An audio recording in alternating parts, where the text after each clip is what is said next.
Hello and welcome back to the Nasty Metal Productions channel here at YouTube. So I attended Black Friday Record Store Day. Like I really could give a shit, because it's not like that I attend these record store days to just buy the fucking exclusives, you know, that tends to be released for like Record Store Day.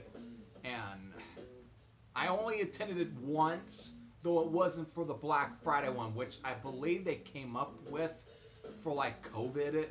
Was it around 2020, I believe, or it could have been a year before, I don't know.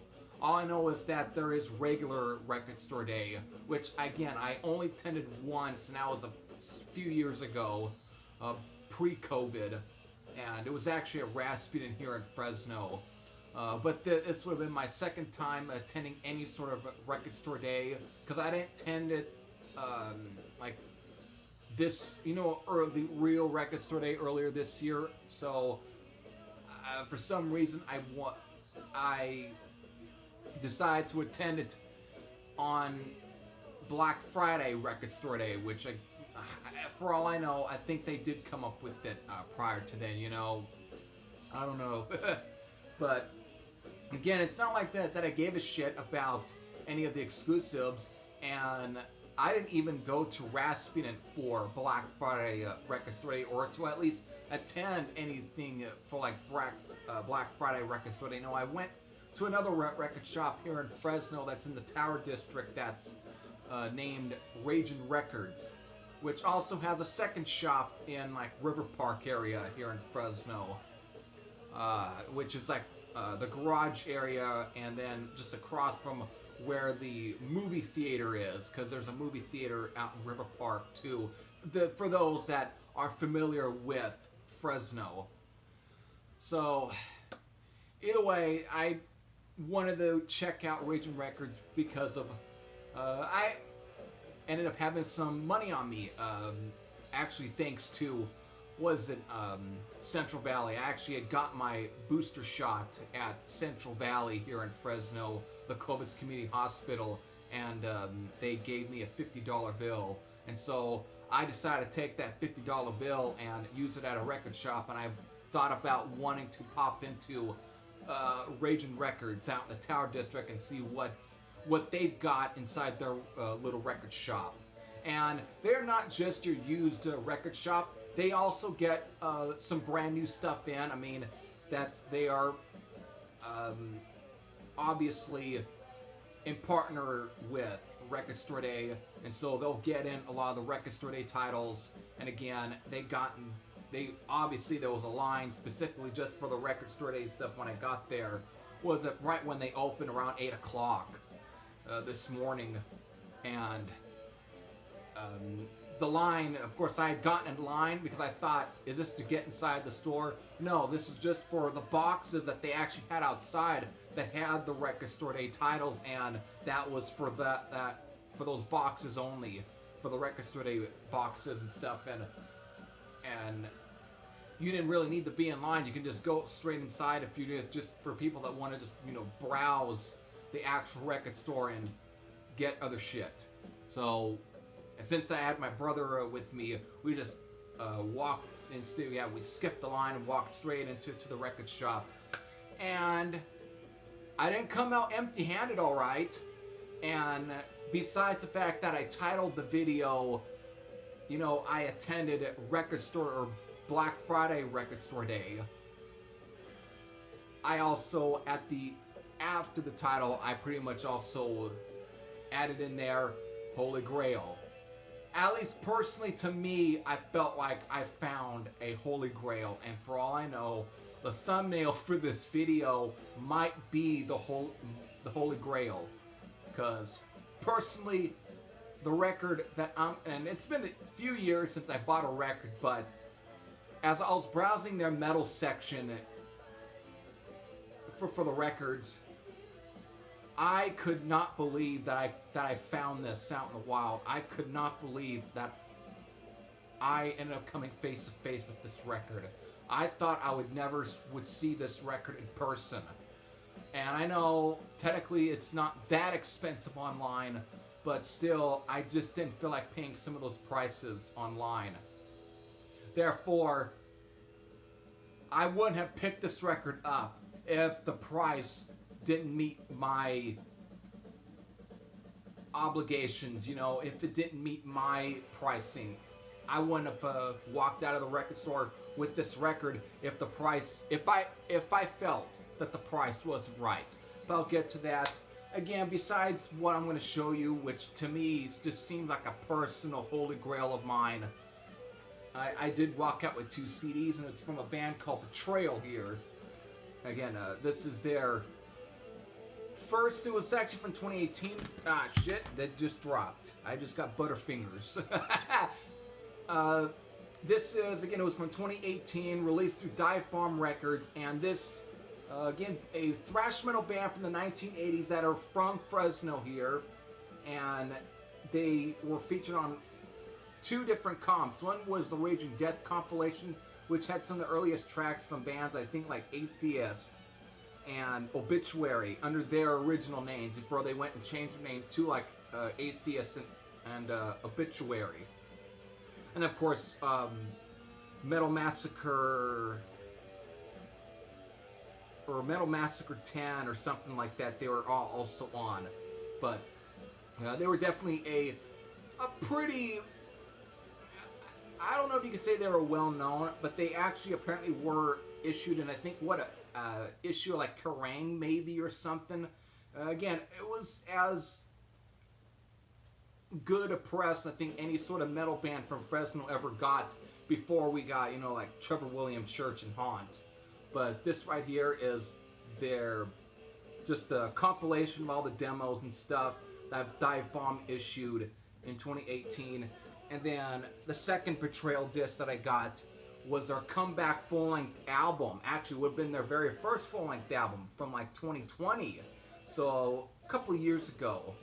And again, also on Dive Bomb. And obviously that was one of the main reasons why I wanted to go to Ragin Records anyways, because I did notice that they have an Instagram page. For some reason, they popped up on my Instagram feed, and I was like, oh, I know that record shop.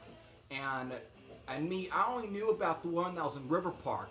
I didn't really know that they had a shop in the Tower District, to be honest. And until they listed off that they had a location in the Tower District. So I was like, oh shit. And the one in the Tower District was one that was going to open up a lot more earlier today, again at 8 o'clock. The one in River Park was opening up at like 11 o'clock. So I want to at least make sure that I got to the earliest time, the one that opened up the earliest. But there you go. So there you go. Betrayal, with their first 2 releases. Again, one on the demos and their album from 2020. Just, again, thrash metal. I've yet to listen to these, but I know that I'm definitely going to be digging these quite a bit. And again, just great raw thrash metal. Finally, it's time to show you what, to me, personally felt like a holy grail. And to me, this, really is a holy grail.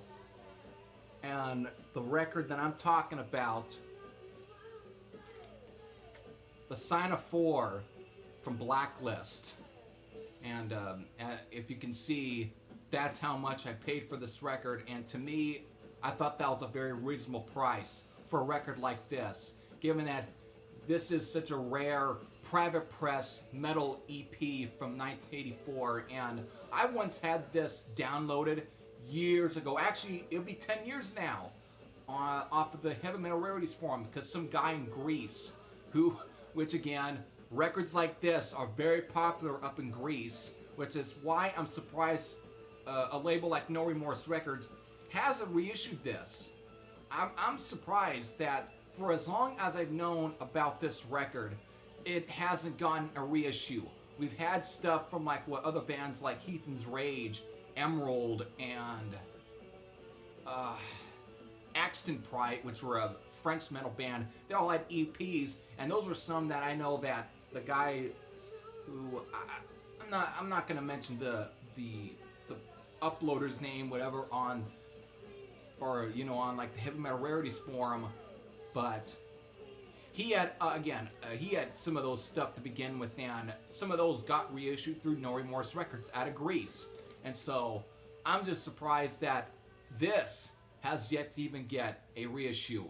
Again, by now I thought it would have gotten a reissue, but it's just, again, no reissue. And again, this is a 100% reissue. I just was like, I can't believe it. I gotta take it out of here anyway. There's a lot of glare here. There, this is better. I just couldn't believe it. Because I'm just browsing through the records there, and at first I saw an original attic pressing of Hard and Heavy from Anvil, and it looked like it was in great shape. It almost looked like it could have been a reissue because that's just how great it looked, and I was so tempted because of that was like what marked at $20, and I was like, shit, I got $50 on me, and I would have been fine with walking out with that. But if they didn't have these two Betrayal discs to begin with, and this is all they still had, I would have been a happy camper if I just walked out of the record store with just this record, because this is just how much of a holy grail this record is to me. I just could not believe that I was able to actually find a copy of this record. I just could not believe it, and I'm still somewhat speechless. Again, normally the prices that I tend to see for this record online usually range around 40 to 50, sometimes 60 to 80 bucks. Sometimes some people will mark it at $100. That's usually the price some people will.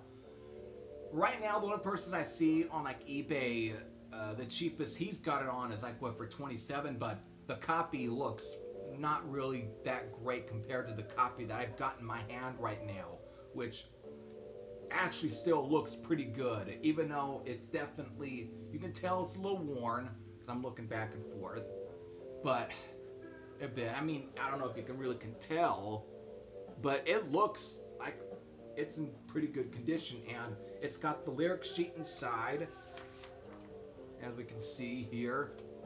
That's the back. I mean, yeah, not everything's completely perfect, but I just could not pass this record up. So I even reviewed this as part of, was it my US Power Metal Month, and like what, several years ago, and I was just like, and again, I did not think I would ever would find this out in the wild. I just could not believe it.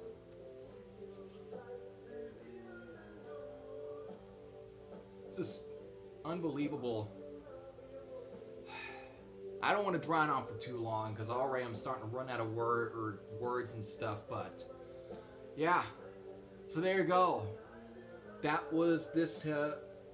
This to me is my holy grail, and I know there's still plenty of other records out there that are, to me, would still fit the qualities of a holy grail. Stuff that I'm still would love to go after. Like earlier, prior to this came on, I had the Argus EP playing in the background. Again, I don't own it, but I love that EP too, and it'd be great if I came across a physical copy of that EP, unless someone else comes around and reissues that. And again, there is so many labels like High Roller Records, No Remorse Records, Shadow Kingdom, Storm Spell, Skull Records. You know, there's just some great boutique reissue labels that you would think that are great in specializing in stuff like this, and would reissue stuff like this and the Argus EP and all that. But so far, things, again, for some reason, they just, this stuff is still staying in the vault for some reason. They are still being left in the gutter. And I think it's a bit of a shame, because of this stuff is just going to keep getting more and more harder to come across by each day. And that's why I couldn't believe that I came across this record. I couldn't believe it. And again, for 30 bucks, I'm like, I gotta walk out of this record store with this record. I have to walk out of here with it. There's just nothing else to me is worth it more than this record. And god damn it, I couldn't believe I was able to walk out of a record store with this record. So, to me, this is what record store days should be all about. Walking out of a record store with something that you obviously really need and stuff that I think are much more closer to your heart than just like, oh, since it's a record store day release, I gotta have it, mentality. Or it's like, oh, I just need it because of it's something brand new, and are you gonna listen to it all the time? I know I might be one of the few in that opinion, but to me, shit like this is what record store days should be all about. Going into a record store and coming across stuff like this that you possibly would never think in a million years, because I wasn't even thinking of this record, to be honest, before I walked in that record store. This was never on my mind, because obviously, why would I? I thought I would never come across this record in a million years, but here it was, fucking smacking me right in my goddamn face, looking straight at me, dead in the eyes. And I'm like, just fucking wild. And so to me, that's what record store days should be all about. Shit like this. So, there you go. I just wanted to get in front of the camera and show you off the stuff that I actually got at a record store during Black Friday record store day. Stuff that to me is much far more interesting than any of the shit that I've noticed that was being released for record store day today, whatever. So, and again, if anyone's got any sort of thoughts on any of the stuff that I showed, especially the Blacklist record right here, again, you can leave your comments in the comments section below. So with that, I hope all of you enjoyed. This is Harry Thrasher saying I'm out, and I'll see you all later. Take care, everyone.